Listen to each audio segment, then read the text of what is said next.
Fanhome, after finding success in Germany and the UK, is finally coming to the United States. A fairly novel concept. It's a subscription service where you build really cool models using parts that you receive over time, as well as goodies that take you behind the scenes of your favorite characters and icons from movies, video games, and comic books. Today we've got a real treat for you, the start of an ongoing series where we build everybody's favorite astromech from the Star Wars universe, R2-D2. I'm Ron Burke, editor-in-chief for GamingTrend.com. Let's open these things up and get to building. So the way Fanhome works, you subscribe to a particular product, let's say in this for instance, an R2-D2, and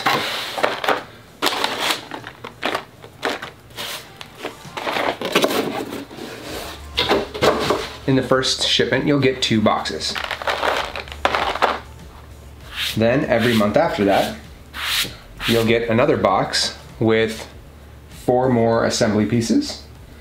In this case, obviously we're putting together R2-D2, so we're going to go ahead and unbox the first box and see what's inside. Here's a little bit from the Fanhome team on how all this works, as well as some of their other properties that they're working with. Looks like we've got Iron Man, R2-D2, Fast and Furious. See, it's about family, so I'm told. Naruto and Street Fighter. Undoubtedly, these are some pretty big names, so I wouldn't be surprised at all if we saw more of these kind of things from Fanhome in the future. Very first thing out of the box is a very large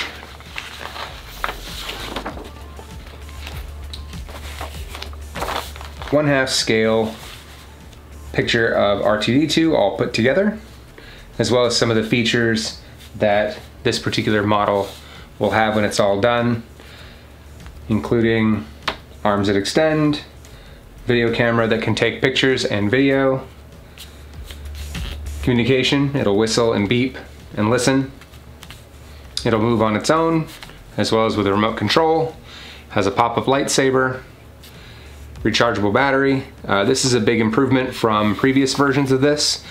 Previous versions you had to buy a particular type of battery. This one can be charged, and obviously a microphone and speaker. So along with the model itself that you'll be putting together, you'll also get a series of gifts as you go along. So the first one are 3 prints from the movie itself, showing off R2-D2 obviously. The second one is a large vinyl sticker of Darth Vader. The third one is a mug that says build your own R2-D2, which obviously we're doing. Fourth is a notebook. Fifth is a baseball cap that says build your own R2-D2. I'm to understand that if you order right now, you're also going to get a Star Wars t-shirt, but only if you do that before August 31st of 2021. So chop chop. Second item here is the instructions for the first part of the build. Obviously, this is some of the behind the scenes stuff that I mentioned before. These are initial designs of R2-D2. You can see they were pretty close right from the start. More behind the scenes. Interview with George Lucas. Obviously, all of this was a gateway into the future. The automation that went into R2-D2. Grant Imahara, we miss you.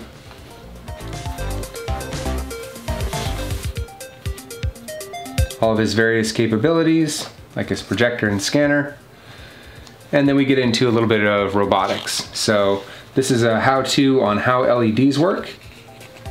Modern LEDs versus first LEDs, pioneers of this technology. And then we're right back into the build itself. These are some of the components that we're going to be building today. So we'll get into that when we get to the actual parts. How to assemble them with pictures.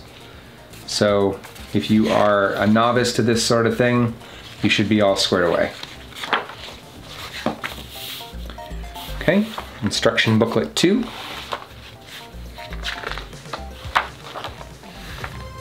So inside this one, we get a bit more design. Some behind the scenes pictures of Kenny Baker, man inside R2-D2. Again, more designers, paving the way into the future for BB-8 and other droids that we saw in the other newer movies. C-3PO, R2-D2's most stalwart companion.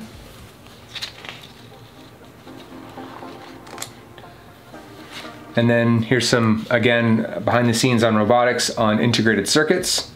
This is pretty cool. If you've never done any deep looks on integrated circuits, it's pretty much how we have all the robotics that we have today, as well as computers, so it's a very interesting read.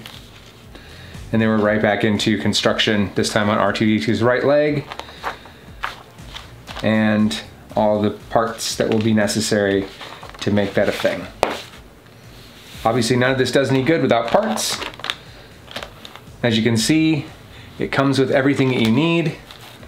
There's the eyepiece, more of those integrated electronics here, wiring for the LEDs, and it does come with a screwdriver, and then there's that first part of that right leg.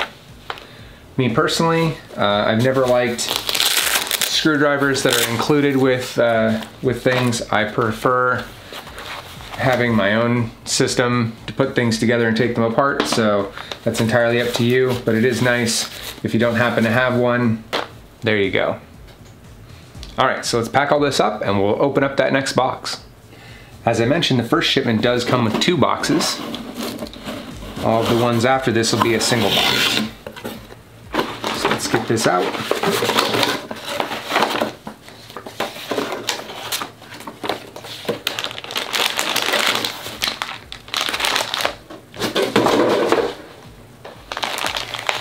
We get a little bit more information on motion control filming. This is some of the stuff that in the early 70s brought us that scroll in the very beginning, as well as some of the model work that gave way to traditional special effects with computer-generated images. Again, more interviews with pioneers of that industry. Some excellent pictures from the original trilogy for R2-D2 and Luke Skywalker. And then we're right into robotics again with printed circuit boards. PCBs are kind of the fundamental guts of all the technology we have today. So again, a pretty cool read.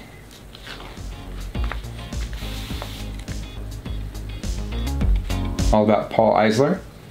And then we're right into assembly instructions again. So R2-D2's right leg and more on his head, as well as connection of the, well, PCB and integrated circuits, as well as the LEDs and his photoreceptor lens. Episode 4. Nice picture of the amazing Alex Guinness.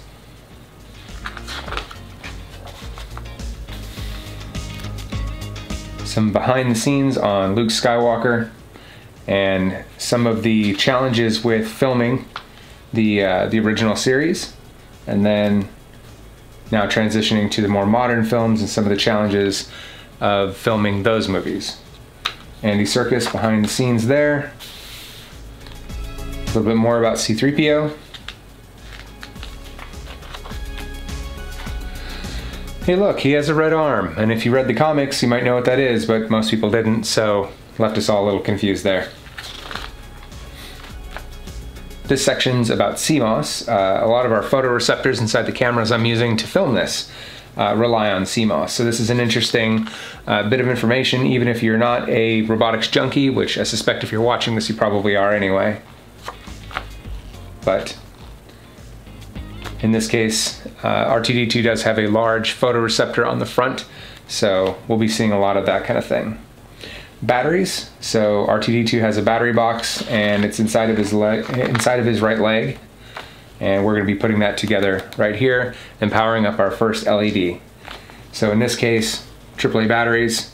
I encourage you to use rechargeables, not recyclables. Rechargeable batteries. Save the earth, man. Issue 5. Again, more filming of the original trilogy.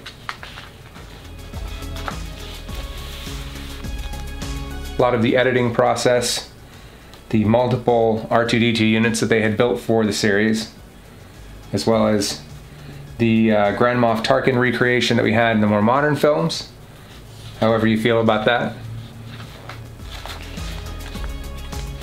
Dio, I think we can all see that he's a road cone attached to a tire, but it's still interesting on how they brought that together, especially since it's a practical effect.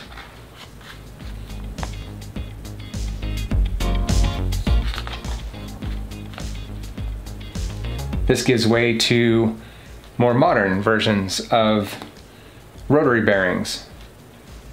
This is in, again, everything we have, high-end electronic and robotics, but also, I mean, the very cars we drive, so very interesting. These little guys are special effects, but there were some practical effects that were built with this as well. Now we're into building R2 again, the head bearing and frame components,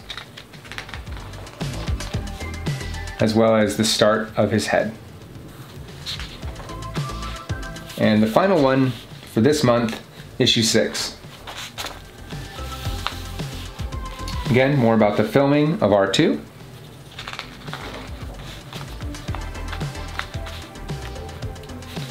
A lot of original trilogy stuff, which I really appreciate. A lot of incredible practical effect work. The EGL power droid, also commonly known as a trash can droid.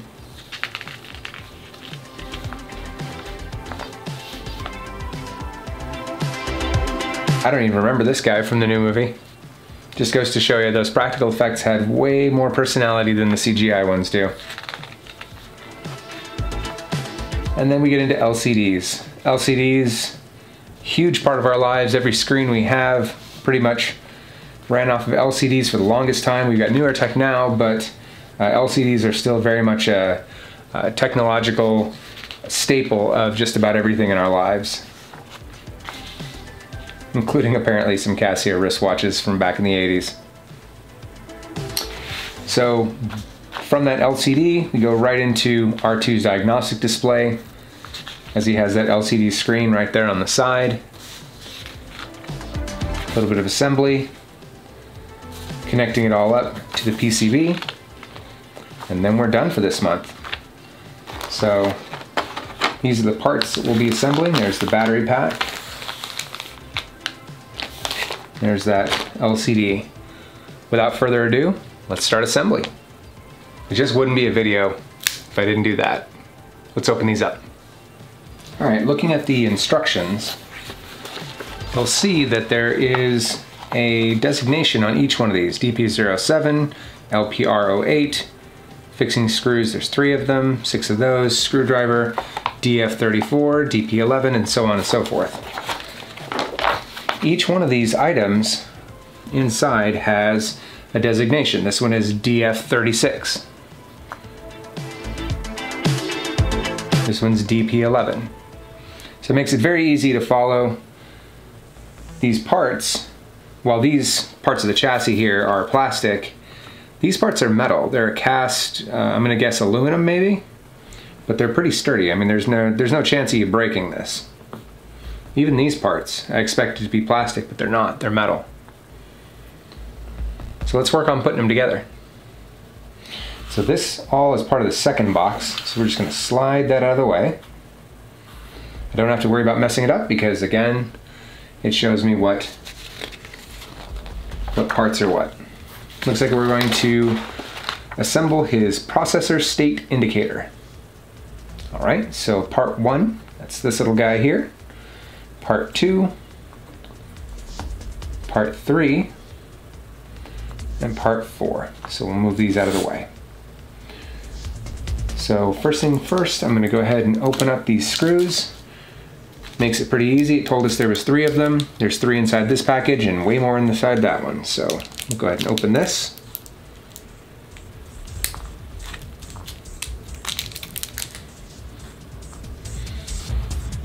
All right, step 1, fit the LED cluster, DF35, which it says on there. into its mounting DF36 so that the 3-pin socket fits into the rectangular hole, which you can see right there, that hole. And that little box right there goes inside, piece of cake, and there's 3 little spots for a screw, so we'll drop those in. We'll use their screwdriver today.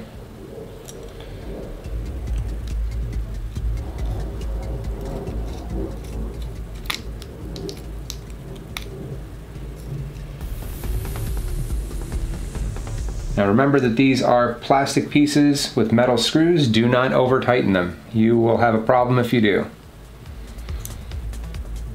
I would imagine that Fanhome has a replacement system where you can get replacement parts, but honestly, do you want to have to go through that? I know I don't.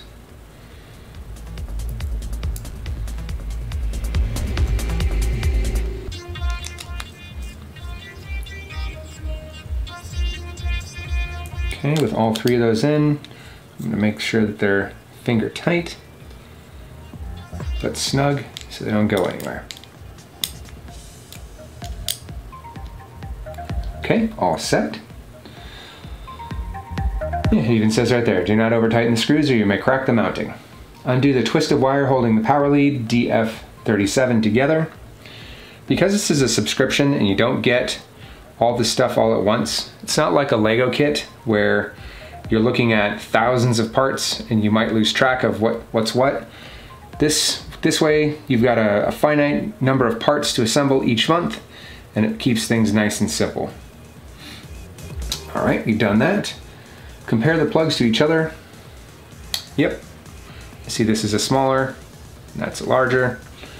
So compare the plugs on each end of the lead. The smaller plug indicated with the arrow fits into the LED cluster, and then the other one will be used to connect the cluster to the control circuit. Great. So these have little ridges on the side, so you can't possibly put them in the wrong way. Well, I suppose you could if you push really hard, but there we go, nice and simple, and it's connected. And the assembly should look like this, and that completes this stage. Well, look at that, it's complete. There is a little how it works up here, again for LEDs. I'm sure when we plug this into the PCB with the battery later, we'll get to test it out. But that is the end of this first part. Okay, so this is the items out of the second box, and like before, they're listed out with part numbers. So LPR01 is a stabilizer, lubrication fittings, hydraulic arm couplers, and so on.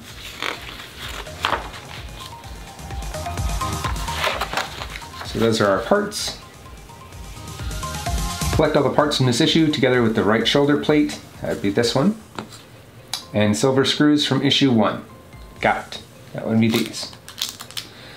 Take the stabilizer, LP01, which again, if you're not sure, there's a picture of it, but if you're not sure, LPR01 is this little guy.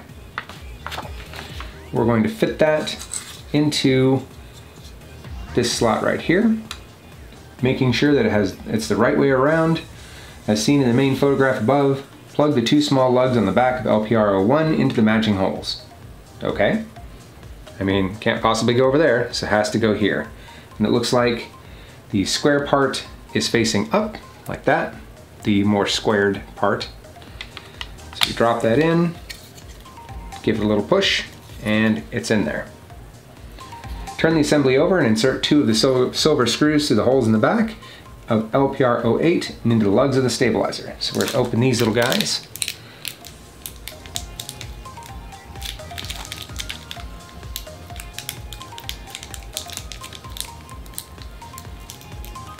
Carefully so I don't end up with screws all over the floor. There we go. Grab 2 screws and lock this in place.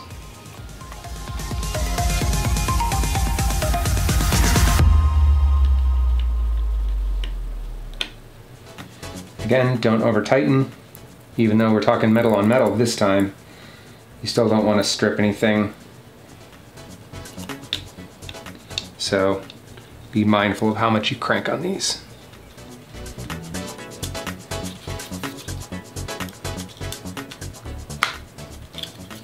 but it should be snug.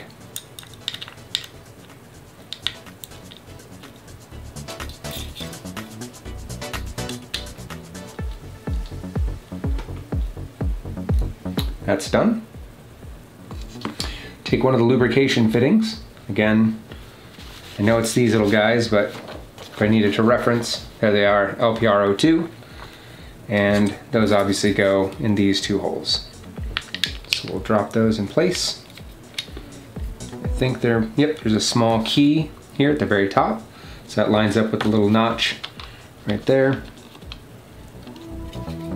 Press those into place. And once again, we'll grab two little screws and screw these in.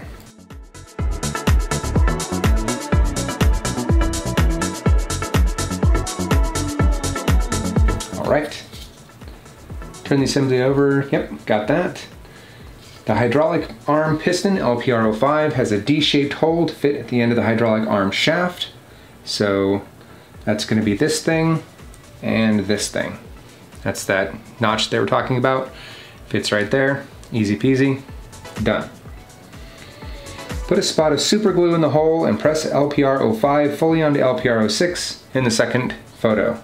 So that brings me to something that's not included in the box, and that's super glue. You're gonna wanna pick up some super glue before you get started, and that's not a surprise for anybody who's put models together. There is another suggestion that I'll make right now though.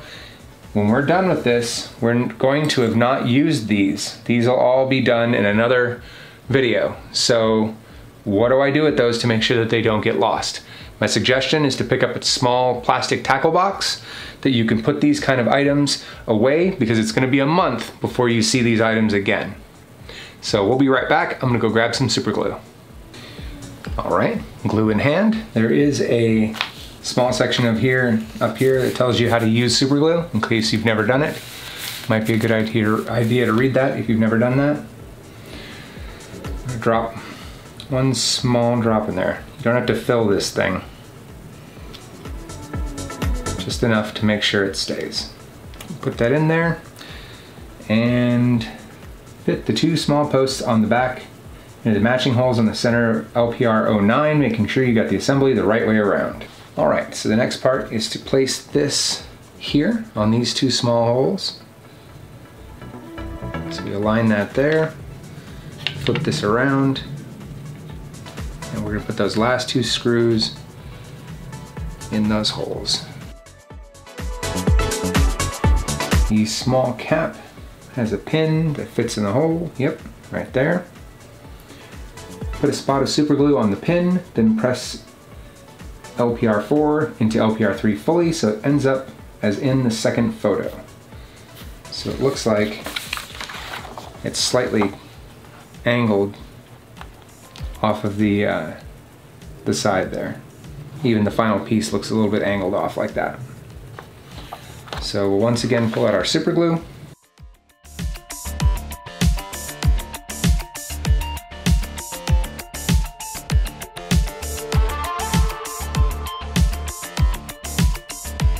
All right, that's now dry.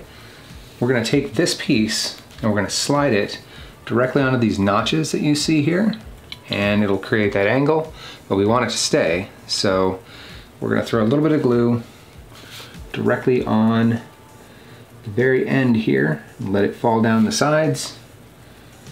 I'm gonna throw another little dab right here, just on the back side. Not too much, otherwise you're gonna have overspill and it will be obvious. We're gonna drop that on and again, let it all dry. All right, we're at the final step. There's no more assembly to do, but what you can do, if you'd like, you can do a quick test fitting and make sure that these holes line up with the pre-drilled holes here.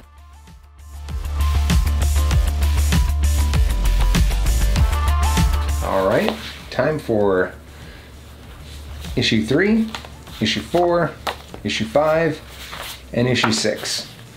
This is 3, bag 4, 5, and 6, easy peasy. So we're gonna slide those over to the side for now.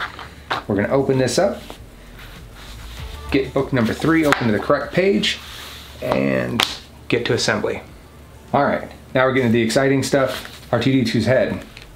So it looks like we have a right leg outer casing, a photoreceptor lens,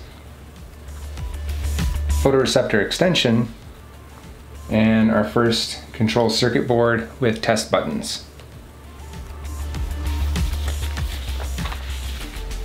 So we're going to grab those parts from the last piece, the leg assembly, and we're going to take this and place it right there.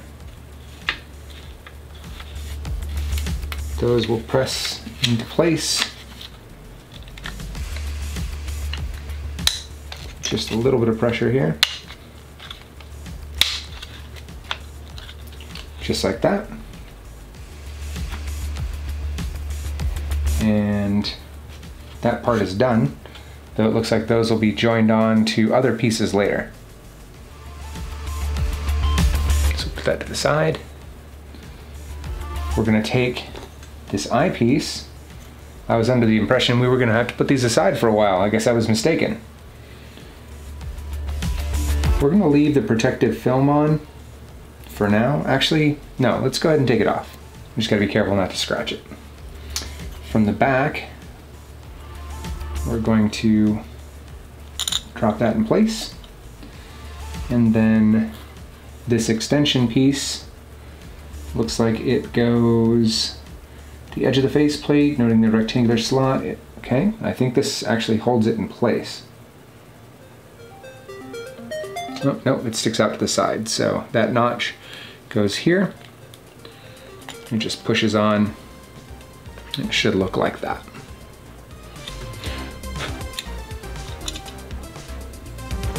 Press the tab firmly into the slot to complete the test fitting for the stage and see what the faceplate will look like. Well, it looks like that. A little bit of dust on it.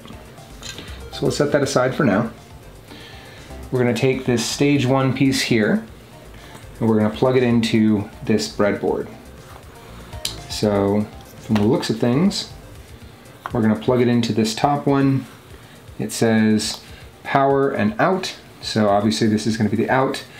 And again, these are keyed so you can't possibly mess it up. There's 3 pins there and 2 pins there. This slides right in. If you're confused, there's a little notch on the side and at the top. That key will go into that key on top. Super easy. And it does tell you that right there. Okay, note which way the top plug goes. Yep, it's explaining what I just explained, and done. So we've got this piece, the photoreceptor, and the LED all ready to go for the next bag. Super easy. That's the end of this one. I went ahead and took the liberty of liberating all of the items out of bag number 4 and pulling out issue number 4. I imagine you don't want to listen to the crinkling of plastic. So let's flip to the assembly instructions. This is going to be R2-D2's right leg and battery box.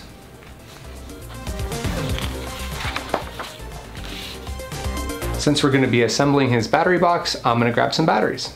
All right, recyclable batteries in hand. Let's get to assembly. Take the right ankle plate. That's this LPR 10. Yep, right ankle plate. The nice part is it does also show you where these things are going to go if you start to lose your perspective on where you are in your build. So we've got the ankle plate, and it says take the right ankle plate and metal leg pivot cover, that's this little guy, from this issue, as well as the leg assembly that you put together temporarily in stage 3, that's that. As you look at the back of LPR 32, you'll see 2 tangs on the casting. Right there and there, which correspond with 2 notches in the circular recesses in the outer leg plate.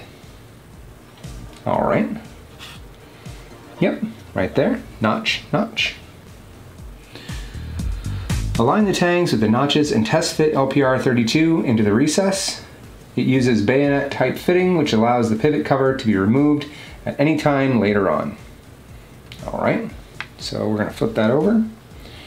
and make sure everything fits, which it does. So you put that in and you rotate it. There's a little notch there to hold it in place and to prevent you from going too far. Yep, it aligns perfectly and it stays there. Twist the pivot cover in the direction indicated till the tangs lock against the two stops in the white plastic metal molding. Obviously I did that ahead of the instructions, whoops. Align LPR10, that's this little guy, with the lower end of the leg assembly, noting the 2 pins that match the large holes in the main outer leg plate. So it's going to be these 2 longer pegs go right there and right there.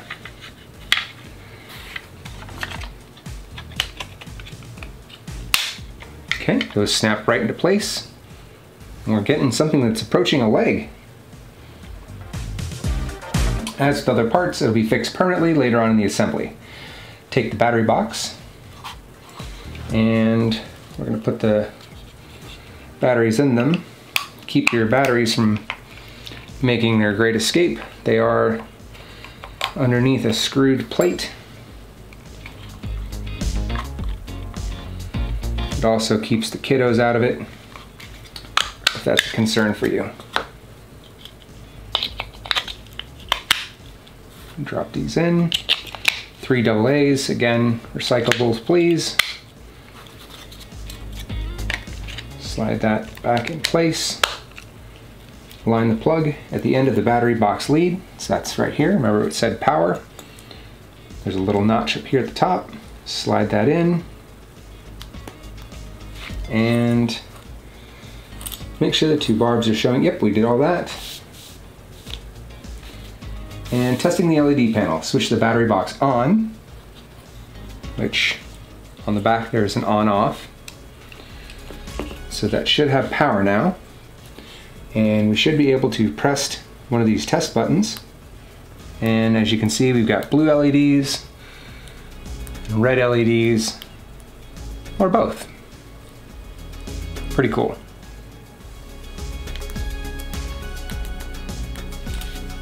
Alright, so all that works. You must have done things correctly. And that is the end of this particular bag. So let's pause for just a second, clear this away, and we'll move on to bag 5. Alright, I've once again saved you the trouble of listening to this come out of the plastic, but left it, oop, we almost forgot something. We'd have been looking for a whole bunch of those screws and bolts, apparently. Also in here is a warning that this is not a toy and it's meant for people 12 and older. So I guess keep that in mind. All right, let's move to the assembly. We'll be creating the head bearing and frame components. I think we're a long way from actually making the head, so I think this is just going to be this top circle part. Dome top plate, bearings, bearing retainer, dome frame, 20 fixing screws, 20 fixing nuts, 10 fixing screws, 10 more fixing screws, and 5 more fixing screws. At least they colored them all differently, and they bagged them up so you can keep them all separate. Alright, starting the chassis for R2-D2's head. By the way, again, that's metal, which is great. Start by taking the dome top plate bearing, bearing retainer, and 2 of the shorter silver screws. Okay. That would be these little guys. So we'll carefully open these.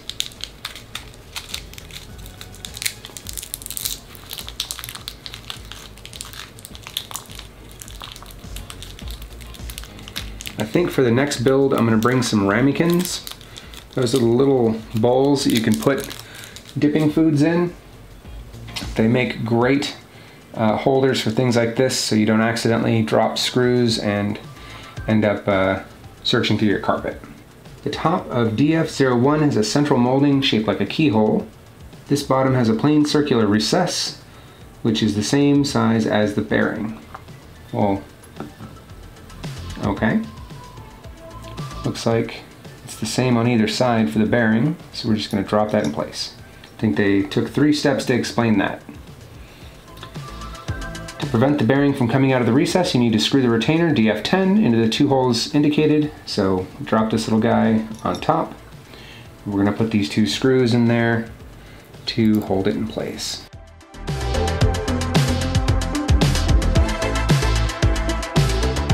All right, for this next part, we're going to attach this triangular pointer, DF01, with the matching pointer on the dome, DF02. So let's see. Looks like the notch is pointed up here, so we'll put that there. This arrow seems to go right there, pointing at that hole right here. We flip it over.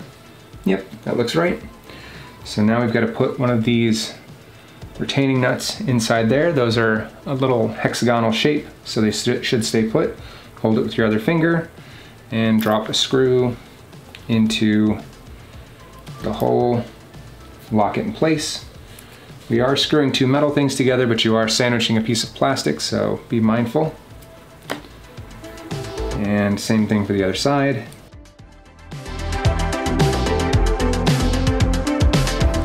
Just as before, I've went ahead and unbagged number 6 and pulled out number 6's issue. So we'll go ahead and flip to the diagnostic display assembly. So we should have a power lead, an LCD housing, inner frame, LCD screen, and a mounting bracket. So let's assemble the LCD display.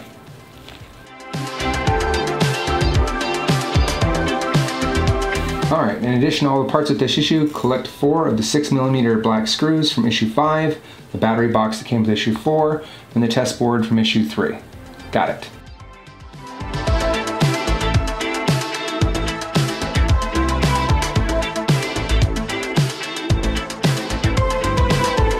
Remove the protective film from the LCD screen. Alright. And align DF47 with the back of Step 3's assembly. It will fit only in this direction. Alright, so with this in place, we're going to attach this mounting bracket. This is pretty easy. This giant notch here goes with that giant notch there. Should line up so all 4 holes are see-through, which they are. Grab some of these black screws, drop them through here. They're slightly bigger than the other ones, so they fit and the silver ones do not. Can't mess this up.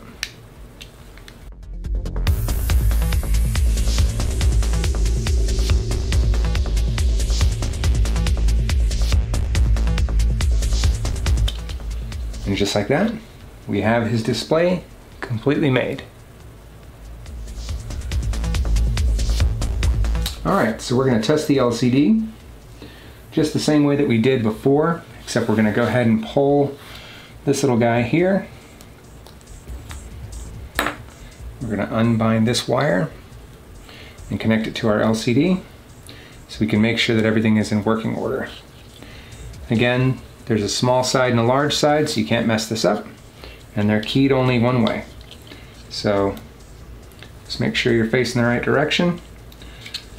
Give it a little bit of a push, and you're in business. We still got this hooked up to the battery, so we'll plug this into the out on this side.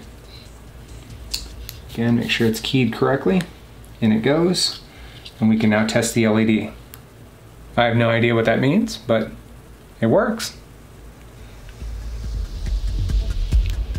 All right, and that, my friends, is the end of this particular bag. Moving on to the final bag. All right, so that's the end of our assembly for this first run. So as I mentioned, we do have a lot of parts that are left over. So I don't know if these will all be used in other parts of the build or not, but I would recommend storing these things in a place that you can't lose them.